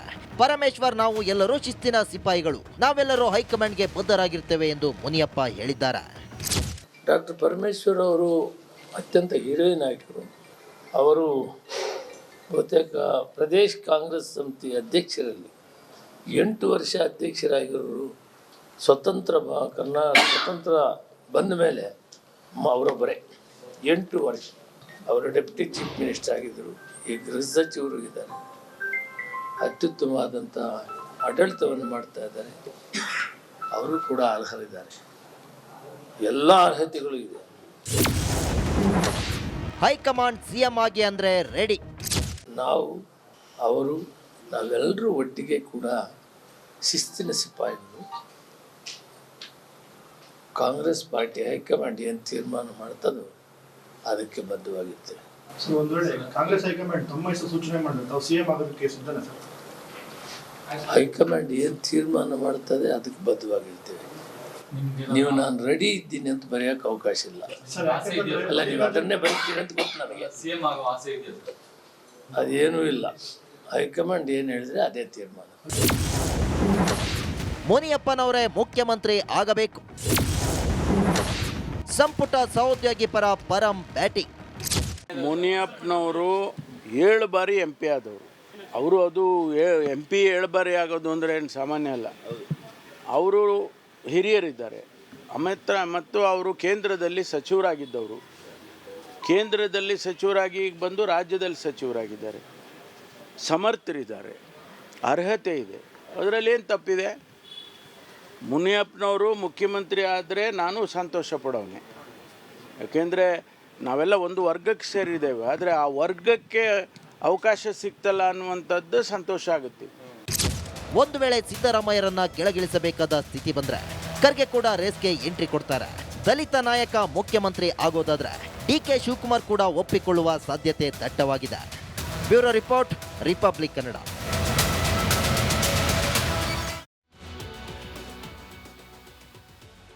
ನೋಡಿ, ರಾಜ್ಯದಲ್ಲಿ ಈ ವಿಚಾರ ಯಾವಾಗಲೂ ಕೂಡ ಆಗಾಗ ಚರ್ಚೆಗೆ ಬರ್ತಾ ಇರುತ್ತೆ.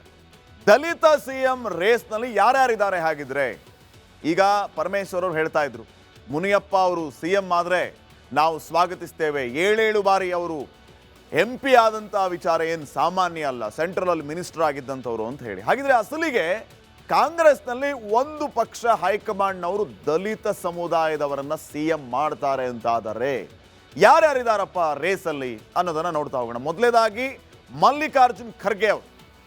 ಮಲ್ಲಿಕಾರ್ಜುನ್ ಖರ್ಗೆ ಅವರು ಈ ಹಿಂದೆನೇ ಕರ್ನಾಟಕದ ಮುಖ್ಯಮಂತ್ರಿ ಆಗ್ಬಿಡ್ಬೇಕಾಗಿತ್ತು. ಆದರೆ ಆಗಲಿಲ್ಲ. ಅವ್ರ ನಸೀಬ್ ಸರಿ ಇರಲಿಲ್ಲ. ಹೈಕಮಾಂಡು ಈ ಕಡೆ ಬಿಡಲೇ ಇಲ್ಲ. ಹೀಗಾಗಿ ಮಲ್ಲಿಕಾರ್ಜುನ್ ಖರ್ಗೆ ಅವರು ಸಿಎಂ ಆಗಲಿಲ್ಲ. ಮೊನ್ನೆ ಅಷ್ಟೇ ಸ್ವತಃ ಮಲ್ಲಿಕಾರ್ಜುನ್ ಖರ್ಗೆ ಅವರೇ ಈ ಬಗ್ಗೆ ಹೇಳಿಕೊಂಡಿದ್ದಾರೆ, ಮಾತಾಡಿದ್ದಾರೆ ಅವರು. ಇನ್ನ ಖರ್ಗೆ ಅವರು ಸದ್ಯಕ್ಕಂತೂ AICC ಅಧ್ಯಕ್ಷರಿದ್ದಾರೆ. ಅವರ ಮಗ ಕೂಡ ಈಗ ರಾಜ್ಯದಲ್ಲಿ ಮಿನಿಸ್ಟರ್ ಇದ್ದಾರೆ. ಯಾರಾಗಬಹುದು ಅನ್ನೋದು ಸದ್ಯಕ್ಕಿನ ಪ್ರಶ್ನೆ. ನೋಡೋಣ ಮಲ್ಲಿಕಾರ್ಜುನ್ ಖರ್ಗೆ ಅವರಿಗೆ ಆ ನಸೀಬು ಈಗಲಾದರೂ ಇದೆಯಾ ಅಂತ ಹೇಳಿ. ಇನ್ನು next doctor G. Parameshwar. CM ಆಗೋದೇ ಡಾಕ್ಟರ್ G. ಪರಮೇಶ್ವರ್ ಅವರ ಪರಮ ಗುರಿಯಾಗಿದೆ. ಉಪಮುಖ್ಯಮಂತ್ರಿ ಕೂಡ ಆಗಿದ್ದಂಥವರವರು ಈಗ ಹೋಮ್ ಮಿನಿಸ್ಟರ್ ಆಗಿದ್ದಾರೆ. ಹೇಳಿದ್ರು ಮುನಿಯಪ್ಪ ಅವರು ಸಿಎಂ ಆದರೆ ನಾವು ಸ್ವಾಗತಿಸ್ತೀವಿ ಅಂತ. ಹೈಕಮಾಂಡ್ ಏನಾದ್ರು ಪರಮೇಶ್ವರ್ ಅವರಿಗೆ CM ಆಗ್ಬಿಡಿ ಪರಮೇಶ್ವರ್ ಅವರೇ ಅಂತ ಹೇಳಿಬಿಟ್ರೆ, ಪರಮೇಶ್ವರ್ ಇಲ್ಲ ಇಲ್ಲ ಸರ್, ಮುನಿಯಪ್ಪ ಅವರು ನನಗಿಂತ ಸೀನಿಯರು, ಅವರಾಗ್ಲಿ ಅಂತ ಹೇಳ್ಬಿಡ್ತಾರಾ? ಇವೆಲ್ಲ ಸುಮ್ಮನೆ ಹೇಳುವಂಥ ಮಾತುಗಳು. ಒಂದು ಬಾರಿ DCM ಪಟ್ಟವನ್ನು ಅಲಂಕರಿಸಿರುವಂತಹ ಪರಮೇಶ್ವರ್ ಅವರು CM ಪಟ್ಟ ಅಲಂಕರಿಸೋದಕ್ಕೆ ಕಾಯುತ್ತಿದ್ದಾರೆ. ಈ ಹಿಂದೆ ಪ್ರಬಲವಾಗಿ ಹೇಳಿದ್ದಂಥವ್ರು, ಯಾಕ್ರಿ ದಲಿತರ ಯಾಕೆ CM ಆಗಬಾರ್ದು ಅಂತ ಕೇಳಿದ್ರು. DK ಶಿವಕುಮಾರ್ ಅವರು ಮುನ್ನೆಲೆಗೆ ಬಂದ ಬಳಿಕ ಪರಮೇಶ್ವರ್ ಅವರು ಮಂಕಾದರು. ಹೀಗಾಗಿ ಯಾವಾಗ ಅವರು CM ಆಗಬೇಕು ಅಂತ ಕಾದು ಕುಳಿತಿದ್ದಾರೆ. ಆ ಕಾಲ ಈಗ ಪಕ್ವ ಆಗಿದೆಯಾ? ಹೈಕಮಾಂಡ್ ನಿರ್ಧಾರ ಮಾಡುತ್ತೆ. ಇನ್ನು ನೆಕ್ಸ್ಟ್ KH ಮುನಿಯಪ್ಪ ಅವರು. ಈಗಷ್ಟೇ ಪರಮೇಶ್ವರರು KH ಮುನಿಯಪ್ಪ ಅವ್ರ ಬಗ್ಗೆ ಮಾತಾಡ್ತಾ ಇದ್ರು. ಸ್ವತಃ ಮುನಿಯಪ್ಪ ಅವರು ಕೂಡ ಈ ಬಗ್ಗೆ ಮಾತಾಡ್ತಾರೆ. ಸೋಲು ಕಾಣದ ನಾಯಕ ಅಂತ ಮುನಿಯಪ್ಪ ಅವರು ಅನ್ನಿಸ್ಕೊಂಡಿದ್ರು. ಸೋಲಿಲ್ಲದ ಸರ್ದಾರ್ ಅಂತ. ಏಳು ಸಾರಿ MP ಆದರು. ಅಂದರೆ 35 ವರ್ಷ. ಒಂದೇ ಒಂದು ಬಾರಿ ಲೋಕಸಭೆ ಚುನಾವಣೆಯಲ್ಲಿ ಸೋಲು ಕಾಣಬೇಕಾಯ್ತು ಅವರು ಕೋಲಾರ ಕ್ಷೇತ್ರದಿಂದ ಆ ಮುನಿಸ್ವಾಮಿ BJPಯ ಕ್ಯಾಂಡಿಡೇಟ್ ವಿರುದ್ಧ. ಈ ಸಾರಿ ಅಂತೂ ಮಲ್ಲೇಶ್ ಅಲ್ಲಿಂದ ಗೆದ್ರು. ದೆಹಲಿ ನಾಯಕರ ಆಪ್ತ ರಾಜಕೀಯದಲ್ಲಿ ಅನುಭವ ಇರುವಂಥವರು ಮುನಿಯಪ್ಪ ಅವರು. ಸೆಂಟ್ರಲ್ಲಿ ಮಿನಿಸ್ಟರ್ ಕೂಡ ಆಗಿದ್ದಂಥವರು ಮುನಿಯಪ್ಪ ಅವರು. ಹೀಗಾಗಿ ಇವ್ರಿಗೆ ಎಷ್ಟರ ಮಟ್ಟಿಗೆ ಅವಕಾಶ ಇದೆ? ಮುನಿಯಪ್ಪ ಅವರು ಸತೀಶ್ ಜಾರಕಿಹೊಳಿನ, MB ಪಾಟೀಲ್ ಅವ್ರನ್ನ, DK ಶಿವಕುಮಾರ್ ಅವ್ರನ್ನ, ಪರಮೇಶ್ವರ್ನ, ಖರ್ಗೆನ ಎಲ್ಲರನ್ನೂ ಓವರ್ಟೇಕ್ ಮಾಡಿ CM ಆಗೋದಕ್ಕೆ ಸಾಧ್ಯನಾ? ಓಕೆಪ್ಪ, ನಾವು ದಲಿತ ಸಮುದಾಯ ಅಷ್ಟೇ ವಿಚಾರ ಮಾಡಿದರೆ ಸತೀಶ್ ಜಾರಕಿಹೊಳಿ ಇದ್ದಾರೆ, ಪರಮೇಶ್ವರ್ ಇದ್ದಾರೆ, ಖರ್ಗೆ ಇದ್ದಾರೆ, ಇವ್ರನ್ನೆಲ್ಲ ಓವರ್ಟೇಕ್ ಮಾಡಿ ಮುನಿಯಪ್ಪ ಅವರು ಕೂರೋದಕ್ಕೆ ಸಾಧ್ಯನಾ? ನವೆಂಬರ್ ಕ್ರಾಂತಿ ಸದ್ಯಕ್ಕೆ ಸಂಪುಟ ಪುನರ್ರಚನೆ ಆದರೆ ಇವರು ಮಿನಿಸ್ಟರ್ ಸ್ಥಾನ ಆದರೂ ಗಟ್ಟಿಯಾಗಿ ಉಳಿಯುತ್ತಾ? ಅದು ಕೂಡ ಈಗ ಚರ್ಚೆ ಆಗ್ತಾ ಇದೆ. ನೋಡೋಣ ಏನಾಗುತ್ತೆ ಅಂತ. ನೆಕ್ಸ್ಟ್ ಸತೀಶ್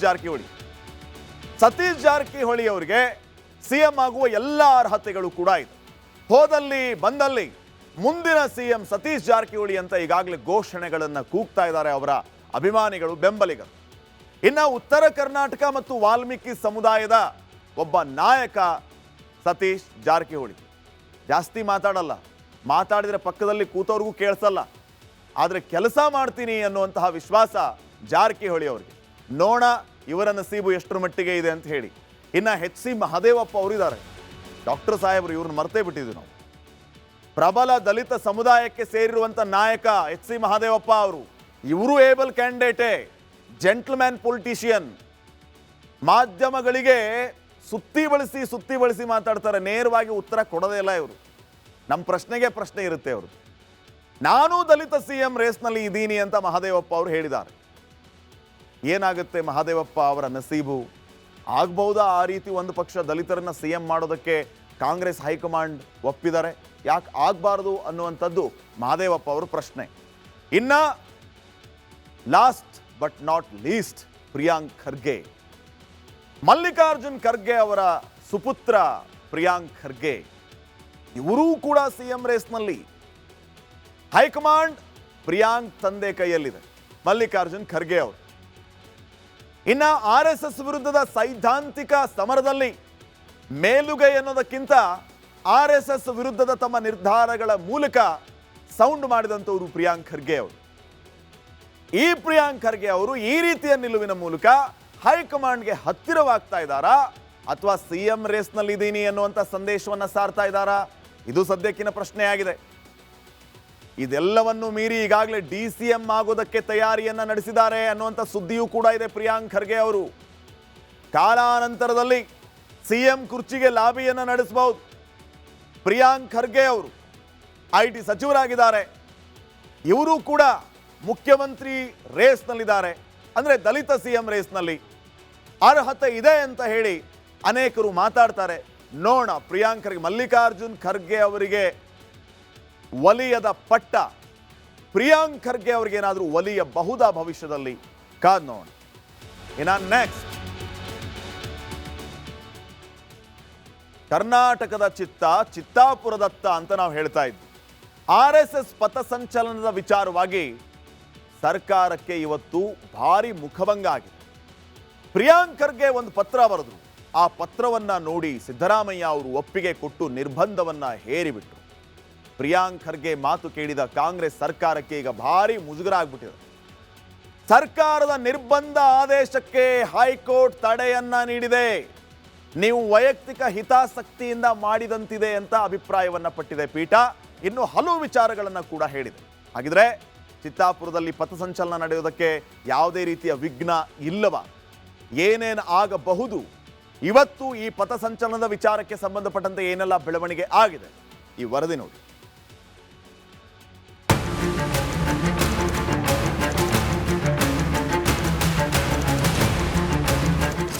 ರಾಜ್ಯ ಮಾತ್ರವಲ್ಲ, ಇಡೀ ದೇಶದ ಚಿತ್ತ ಚಿತ್ತಾಪುರದತ್ತ ಕಡೆ ವಾಲಿದೆ. ಪಥಸಂಚಲನ ಮಾಡಿದ್ರೆ ಚಿತ್ತಾಪುರದಲ್ಲೇ ಮಾಡಬೇಕು ಅಂತ ದಲಿತ ಸಂಘಟನೆಗಳು ಮುಗಿಬಿದ್ದಿವೆ. ಅದು ನವೆಂಬರ್ 2ರಂದೇ. ಇದು ಕಲಬುರಗಿ ಜಿಲ್ಲಾಡಳಿತಕ್ಕೆ ದೊಡ್ಡ ತಲೆನೋವಾಗಿತ್ತು. ಇವತ್ತು ಎಲ್ಲ ಸಂಘಟನೆಗಳ ಮುಖಂಡರ ಜೊತೆಗೆ ಶಾಂತಿ ಸಭೆ ಕರೆದಿತ್ತು. ಆದರೆ ಆ ಸಭೆಯಲ್ಲಿ ಶಾಂತಿ ಇರಲಿಲ್ಲ, ಅಶಾಂತಿ ಸೃಷ್ಟಿಯಾಗಿತ್ತು. ಚಿತ್ತಾಪುರದಲ್ಲಿ RSS ಪಥಸಂಚಲನ ಫೈಟ್. ಶಾಂತಿ ಸಭೆಯಲ್ಲಿ ದಲಿತ ವರ್ಸಸ್ ಸಂಘರ್ಷ. ಪಥಸಂಚಲನ ವಿಚಾರಕ್ಕೆ ಕಲಬುರಗಿ ಡಿಸಿ RSS ದಲಿತ ಸಂಘಟನೆಗಳ ಶಾಂತಿ ಸಭೆ ಕರೆದಿದ್ರು. ಬೆಳಗ್ಗೆ 11:30ಕ್ಕೆ ಶುರುವಾದಂತಹ ಸಭೆಯಲ್ಲಿ ಒಂದೊಂದೇ ಸಂಘಟನೆಯ ಲಿಖಿತ ಹೇಳಿಕೆ ದಾಖಲಿಸಿಕೊಳ್ತಾ ಇದ್ರು. ಬಳಿಕ ದಲಿತ ಸಂಘಟನೆ RSS ಮುಖಂಡರ ನಡುವೆ ಮಾತಿನ ಮಲ್ಲಯುದ್ಧವೇ ನಡೆದು ಹೋಗಿದೆ. ಇದರಿಂದ ಬೇಸತ್ತು ಡಿಸಿ ತುರುನ್ನಂ ಶಾಂತಿ ಸಭೆಯಿಂದ ಕಾಲ್ಕಿತ್ತಿದ್ದಾರೆ.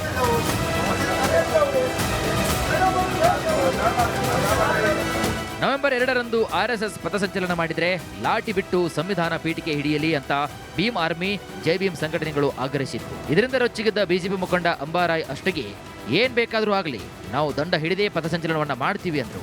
ಅಷ್ಟಗಿ ಮಾತಿಗೆ ದಲಿತ ಸಂಘಟನೆಗಳು ಕೆಂಡ ಕಾರಿದ್ವು. ಕೂಗಾಟ, ಗದ್ದಲ ನಡುವೆ ಶಾಂತಿ ಸಭೆ ಅಶಾಂತಿಯಲ್ಲೇ ಮೊಟಕುಗೊಂಡಿತ್ತು. ಅಷ್ಟಗಿಯನ್ನು ಎದ್ದಿ ನಾವು ಮತ್ತೆ ಇನ್ನೊಂದು ಸಾರಿ ನಾವು DC ಮೇಡಮ್ ಅವ್ರಿಗೆ ಹೇಳಿದೆವು, ಮೇಡಮ್ ಅವರೇ ಅವ್ರು RSS ದವ್ರು ಮಾಡ್ತಾರಲ್ಲ ಕಾರ್ಯಕ್ರಮ ಮಾಡಕ್ಕೆ ನಮ್ಗೆ ಯಾವುದೂ ಅಭ್ಯಂತರ ಇಲ್ಲ. ರಾಷ್ಟ್ರ ಧ್ವಜ ಮತ್ತು ಸಂವಿಧಾನ ಪೀಠಿಕೆಯನ್ನು ಹಿಡ್ಕೊಂಡು ಅವರು ಪಥಸಂಚಲನ ಕಾರ್ಯಕ್ರಮವನ್ನು ನಡೆಸಲಿ, ಅವರಿಗೂ ಕೂಡ ನಾವು ಸಪೋರ್ಟ್ ಮಾಡ್ತೀವಿ. ಅವಾಗ ಅವ್ರು ಈ ದಿನ ಮಾಡಿದ್ರು ನಾಳೆ ನಾವು ಮಾಡ್ತೀವಿ, ಒಂದಿನ ಬಿಟ್ಟು ಒಂದಿನ ನಾವು ಮಾಡ್ತೀವಿ ಅನ್ನೋಂಥ ಮಾತು ಕೂಡ ನಾವು ಜಿಲ್ಲಾಧಿಕಾರಿಗಳಿಗೆ ಹೇಳಿದೆವು.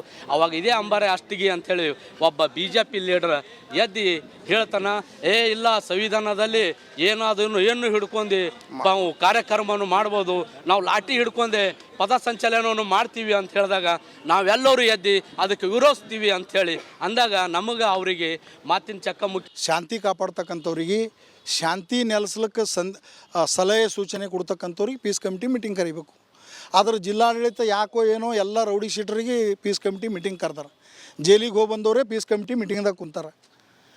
ನ್ಯಾಯಾಲಯ ಮತ್ತು ಜಿಲ್ಲಾಡಳಿತ ಏನು ಹೇಳ್ತದೋ ಅದು ಕೇಳ್ತೀವಿ ಅಂತೇಳಿ ಸಂಘದವ್ರು ನಾವು ಹೇಳಿದಾಗ ಇಲ್ಲ ನೀವು ಹಿಂಗೆ ಮಾಡಿರಿ ಅಂತೇಳಿ ನಮ್ಮ ಮೇಲೆ ಉದ್ದೇಶಪೂರ್ವಕವಾಗಿ ನಮಗೆ ನಿರ್ದೇಶನ ಕೊಡಕ್ಕೆ ಬಂದರು ಕೆಲವರು. ಶಾಂತಿ ಸಭೆಯಲ್ಲಿ ಸಂಘಟನೆ ಮುಖಂಡರ ಲಿಖಿತ ಹೇಳಿಕೆ ಪಡೆದಿರುವಂತಹ ಜಿಲ್ಲಾಧಿಕಾರಿ ಅಕ್ಟೋಬರ್ 30ರಂದು ಹೈಕೋರ್ಟ್ಗೆ ಲಿಖಿತ ವರದಿಯಲ್ಲಿ ಸಲ್ಲಿಸಲಿದ್ದಾರೆ. ರಾಜ್ಯ ಸರ್ಕಾರದ ಆದೇಶಕ್ಕೆ ಹೈಕೋರ್ಟ್ ತಡೆ. RSS ಟಾರ್ಗೆಟ್ ಆಗಿದ್ದಂತೆ ಕಾಣಿಸ್ತಿದೆ ಎಂದ ಜಡ್ಜ್. ಸರ್ಕಾರಿ ಜಾಗಗಳಲ್ಲಿ ಖಾಸಗಿ ಸಂಘಟನೆಗಳು ಯಾವುದೇ ಕಾರ್ಯಕ್ರಮಗಳಿಗೆ ಅನುಮತಿಯನ್ನ ಪಡಿಬೇಕು ಅಂತ ಸರ್ಕಾರ ನಿಯಮ ಮಾಡಿದೆ. ಅದನ್ನ ಪ್ರಶ್ನೆ ಮಾಡಿ ಧಾರವಾಡ ಹೈಕೋರ್ಟ್ ಪೀಠದಲ್ಲಿ ಕೇಸ್ ಸಲ್ಲಿಕೆಯಾಗಿದ್ದು ನ್ಯಾಯಾಲಯ ತಡೆಯಾಜ್ಞೆ ನೀಡಿದೆ. ಸರ್ಕಾರದ ಆದೇಶಕ್ಕೆ ಧಾರವಾಡ ಹೈಕೋರ್ಟ್ ಪೀಠ ತಡೆಯಾಜ್ಞೆ ನೀಡಿದ್ದು ಇದು ಸರ್ಕಾರಕ್ಕೆ ಭಾರಿ ಹಿನ್ನಡೆಯಾಗಿದೆ.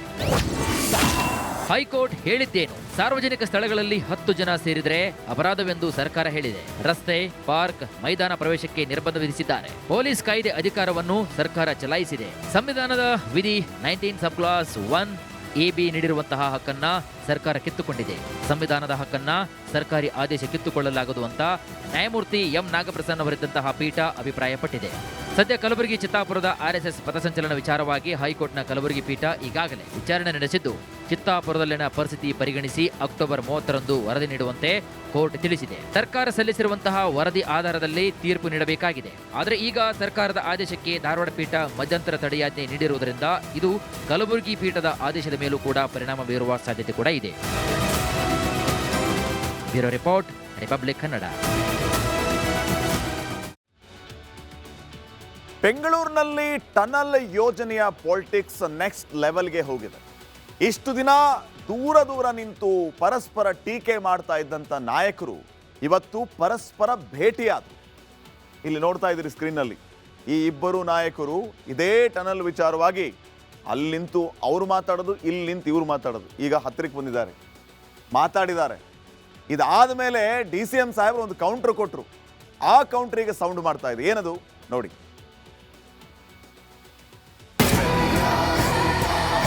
ಟನಲ್ ರೋಡ್ ಪ್ರಾಜೆಕ್ಟು ಬೆಂಗಳೂರಿನ ಟ್ರಾಫಿಕ್ಗೆ ಸೊಲ್ಯೂಷನ್ ಅಲ್ಲ. ಬರೀ ನೀನು ಸಲಹೆ ಕೊಡಕ್ಕೆ ಹೋಗ್ಬೇಡ, ದುಡ್ಡು ತಗೊಂಡು ಬಾಪ. ಟನಲ್ ರಸ್ತೆ ಬದಲಿಗೆ ಮೆಟ್ರೋ ಮಾಡಿ, ಕಾಸು ಕೊಡಿಸು ತೇಜಸ್ವಿ ಅಂತ ಡಿಕೆಶಿ ಕಿಡಿ. ಬೆಂಗಳೂರು ಟನಲ್ ರಸ್ತೆ ಯೋಜನೆ. ಇದೇ ಯೋಜನೆ ಸಂಸದ ತೇಜಸ್ವಿ ಸೂರ್ಯ ಮತ್ತು ಡಿಸಿಎಂ ಡಿಕೆಶಿ ಮಧ್ಯೆ ವಾಕ್ಸಮರಕ್ಕೆ ಕಾರಣವಾಗಿತ್ತು. ಪರಸ್ಪರ ರಾಜಕೀಯ ಕೆಸರೆರಚಾಟದ ಮಧ್ಯೆ ಬಿಜೆಪಿ ಸಂಸದ ಡಿಸಿಎಂ ಡಿಕೆಶಿ ಭೇಟಿ ಮಾಡಿದ್ರು. 1 ಗಂಟೆಗಳ ಕಾಲ ನಡೆದಂತಹ ಮಾತುಕತೆಯಲ್ಲಿ ಟನಲ್ ರಸ್ತೆ ಪ್ರಾಜೆಕ್ಟ್ ಅನ್ನೇ ಬಿಟ್ಟುಹಾಕಿ ಅಂತ ಡಿಕೆಶಿಗೆ ಸಲಹೆ ನೀಡಿದ್ರು.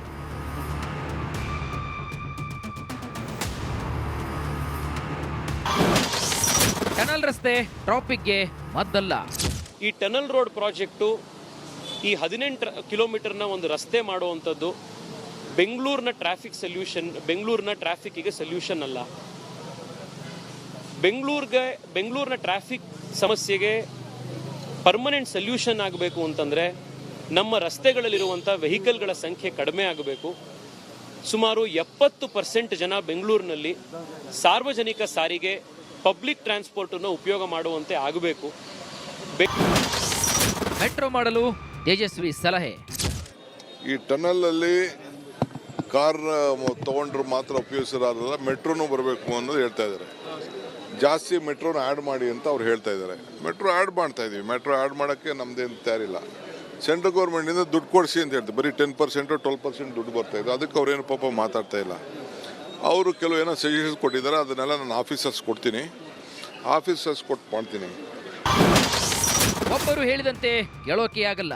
ನನ್ನ ಜೊತೆ ನಾನು ಹೇಳಿದ್ದೀನಿ, ನಡೀರಿ 4 ಜನ MP ಗಳು ಪ್ರೈಮ್ ಮಿನಿಸ್ಟರ್ ಭೇಟಿ ಮಾಡೋಣ, ನಾನು ಬರ್ತೀನಿ, ಒಂದಷ್ಟು ದುಡ್ಡು ಕೊಡಿಸಿ ಏನೇನು ಬೇಕೋ ಮಾಡೋಣ ಅಂತ ಮಾತಾಡಿದ್ದೀನಿ.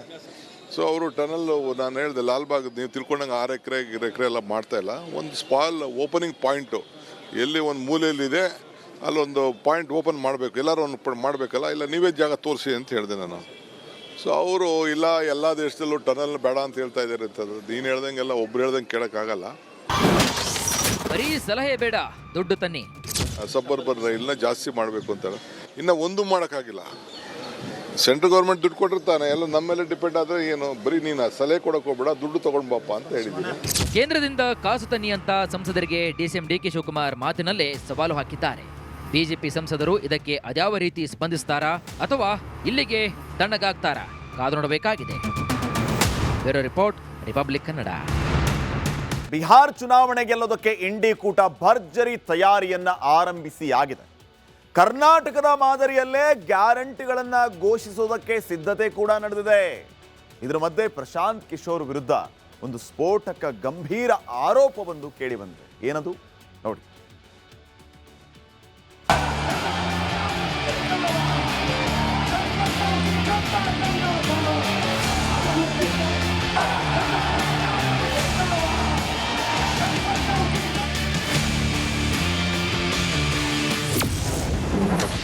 ಮಹಿಳೆಯರಿಗೆ 2,500 ರೂಪಾಯಿ, 25 ಲಕ್ಷದವರೆಗೆ ಫ್ರೀ ಚಿಕಿತ್ಸೆ. ಬಿಹಾರಿಗಳಿಗೆ ಮಹಾಗಠಬಂಧನ್ ಗ್ಯಾರಂಟಿ ಭಾಗ್ಯ. ಬಿಹಾರ ವಿಧಾನಸಭಾ ಚುನಾವಣಾ ಕಣ ರಂಗೇರಿದೆ. ಪ್ರಮುಖ ಪಕ್ಷಗಳ ರಾಜಕೀಯ ಚಟುವಟಿಕೆ ಗರಿಗೆದರಿದೆ. ಕರ್ನಾಟಕ ಮಾದರಿಯ ಗ್ಯಾರಂಟಿಗಳನ್ನು ನೀಡಿ ಬಿಹಾರ ಮತದಾರರನ್ನು ಸೆಳೆಯಲು ಕಾಂಗ್ರೆಸ್ ನೇತೃತ್ವದ ಮಹಾಗಠಬಂಧನ್ ಮುಂದಾಗಿದೆ.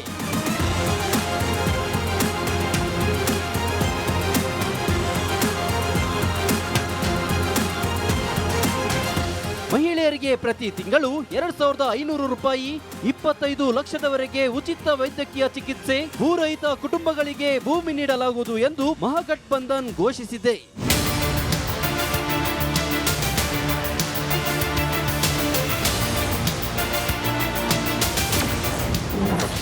ಬಿಹಾರದ ಪ್ರತಿ ಕುಟುಂಬಕ್ಕೆ ಒಂದು ಸರ್ಕಾರಿ ಉದ್ಯೋಗ ನೀಡಲಾಗುತ್ತದೆ. ಕುಟುಂಬದ ಒಬ್ಬ ಮಹಿಳೆಯ ಖಾತೆಗೆ ತಿಂಗಳಿಗೆ 2,500 ರೂಪಾಯಿ ಹಾಕುತ್ತೇವೆ. ವೃದ್ಧಾಪ್ಯ ವೇತನದ ಪ್ರಮಾಣ 1,500ಕ್ಕೆ ಏರಿಕೆ ಮಾಡಲಾಗುತ್ತದೆ. ಪ್ರತಿ ಮನೆಗೆ 200 ಯೂನಿಟ್ ಉಚಿತ ವಿದ್ಯುತ್ ಕೊಡ್ತೀವಿ. ಕಾಂಟ್ರಾಕ್ಟ್ ನೌಕರರಿಗೆ ಕಾಯಂ ನೌಕರಿ ಭಾಗ್ಯ ನೀಡುತ್ತೇವೆ. ಪ್ರತಿ ಮನೆಗೆ 500 ರೂಪಾಯಿಗೆ ಒಂದು ಸಿಲಿಂಡರ್ ನೀಡಲಾಗುತ್ತದೆ. ಬಿಹಾರಕ್ಕೆ ಭ್ರಷ್ಟಾಚಾರ ಮುಕ್ತ ಆಡಳಿತ ಕೊಡ್ತೀವಿ. ಬಿಹಾರದಲ್ಲಿ ಮಹಿಳೆಯರ ಭದ್ರತೆಗೆ ಹೆಚ್ಚಿನ ಆದ್ಯತೆ ನೀಡುತ್ತೇವೆ. ಪರೀಕ್ಷಾ ಅಕ್ರಮಕ್ಕೆ ಸಂಪೂರ್ಣ ಬ್ರೇಕ್ ಹಾಕಲಾಗುವುದು ಎಂದು ಮಹಾಗಠಬಂಧನ್ ಹೇಳಿದೆ. बेरोजगारी जड़ से हम लोगों को बिहार में समाप्त करना है. और जितने बिहार के लोग जो बाहर रहते हैं जो काम के लिए जो वापस आए हैं बिहार, उन सब भाई बहनों से हमारी हाथ जोड़ करके अपील है कि ठेकुआ खा करके आप लोग वापस मत जाइएगा, आप लोग वोट डाल करके ही वापस जाइएगा। और ये तेजस्वी का वादा है कि अगला छठ सब परिवार जो है हमेशा के लिए साथ रहेगा। ಊರಿಗೆಲ್ಲ ಪಾಠ, 2 ಕಡೆ ವೋಟರ್ ಐಡಿ. ನಿಯಮ ಉಲ್ಲಂಘಿಸಿದ ಪ್ರಶಾಂತ್ ಕಿಶೋರ್ ಪಶ್ಚಿಮ ಬಂಗಾಳ ಮತ್ತು ಬಿಹಾರದ ಮತದಾರರ ಪಟ್ಟಿಗಳಲ್ಲಿ ಹೆಸರು ಹೊಂದಿದ್ದಾರಂತೆ. ಕೋಲ್ಕತ್ತಾದ 121 ಕಾಲಿಘಾಟ್ ರಸ್ತೆಯಲ್ಲಿ ತೃಣಮೂಲ ಕಾಂಗ್ರೆಸ್ ಪ್ರಧಾನ ಕಚೇರಿ ಇದೆ. ಅಲ್ಲಿ ಒಂದು ವೋಟರ್ ಐಡಿ ಇದ್ರೆ ಇನ್ನೊಂದು ಬಿಹಾರದ ರೋಹ್ತಾಸ್ ಜಿಲ್ಲೆಯ ಕೋನಾರ್ ಗ್ರಾಮದಲ್ಲಿದೆ. ಇದೇ ಕಾರಣಕ್ಕೆ ಪ್ರಶಾಂತ್ ಕಿಶೋರ್ ವಿರುದ್ಧ ಭಾರಿ ಆಕ್ರೋಶ ವ್ಯಕ್ತವಾಗುತ್ತಿದೆ. News desk, republic Kannada. ಈಗ ಕರ್ನಾಟಕ ಪ್ರೈಮ್ ಟೈಮ್ನಲ್ಲಿ ಎಕ್ಸ್ಪ್ರೆಸ್ ಸುದ್ದಿಗಳನ್ನು ನೋಡೋಣ. ಕೇಂದ್ರ ಚುನಾವಣಾ ಆಯುಕ್ತರು ರಾಜಕೀಯ ಪುಡಾರಿಗಳು ಅಂತ ಸಿಎಂ ಪುತ್ರ ಯತೀಂದ್ರ ವಿವಾದಾತ್ಮಕ ಹೇಳಿಕೆಯನ್ನು ನೀಡಿದ್ದಾರೆ. ಬೆಂಗಳೂರಿನಲ್ಲಿ ಬ್ರೆಜಿಲ್ ಮಾಡೆಲ್ಗೆ ಫುಡ್ ಡೆಲಿವರಿ ಬಾಯ್ ಲೈಂಗಿಕ ಕಿರುಕುಳ ನೀಡಿದಂಥ ಆರೋಪ ಕೇಳಿಬಂದಿದೆ. ಸದ್ಯ ಆರ್ಟಿ ನಗರ ಪೊಲೀಸರು ಆರೋಪಿಯನ್ನ ಬಂಧಿಸಿ ವಿಚಾರಣೆಯನ್ನು ನಡೆಸ್ತಾ ಇದ್ದಾರೆ. ಬೆಂಗಳೂರಲ್ಲಿ ಪತಿಯನ್ನ ಬಿಟ್ಟ ಆಂಟಿಯೊಬ್ಬಳು ಕಳ್ಳನ ಜೊತೆ ಲಿವ್ ಇನ್ ರಿಲೇಶನ್ಶಿಪ್ ಹೊಂದಿದ್ದಳು. ಆಕೆಗಾಗಿ ಖದೀಮಾ ಕಳ್ಳ ಕ್ರೋಮಾ ಶೋರೂಮ್ ಶಟರ್ ಮುರಿದು 17 ದುಬಾರಿ ಮೊಬೈಲ್ ಅನ್ನ ಕದಿದಾನೆ. ಗದಗ್ನಲ್ಲಿ ಬೆಳಗಾವಿಯ ಗಬ್ಬೂರು ಗ್ರಾಮದ ನಿವಾಸಿ ಬಸವರಾಜ್ ಅನ್ನೋರನ್ನ ಸ್ಥಳೀಯರು ಕಳ್ಳ ಅಂತ ಬೆನ್ನಟ್ಟಿದ್ರು. ಇದರಿಂದ ಭಯಗೊಂಡು ತೆಂಗಿನ ಮರ ಏರಿದ್ದಾನೆ. ಶಿವಮೊಗ್ಗದಲ್ಲಿ ಫೈನಾನ್ಸ್ ಟಾರ್ಚರ್ ಮುಂದುವರೆದಿದೆ. ಲೋನ್ ಕಟ್ಟಿಲ್ಲ ಅಂತ ಹಸುಗಳನ್ನೇ ಎಳೆದೊಯ್ದ ಘಟನೆ ಸಿಗ್ಲಿಪುರ ಅನ್ನುವಲ್ಲಿ ನಡೆದಿದೆ. ಇದಾಗಿತ್ತು ಇವತ್ತಿನ ಕರ್ನಾಟಕ ಪ್ರೈಮ್ ಟೈಮ್. ನೋಡ್ತಾ ಇರಿ ರಿಪಬ್ಲಿಕ್ ಕನ್ನಡ, ಇದು ನಿಮ್ಮ ಧ್ವನಿ. ನಮಸ್ತೆ.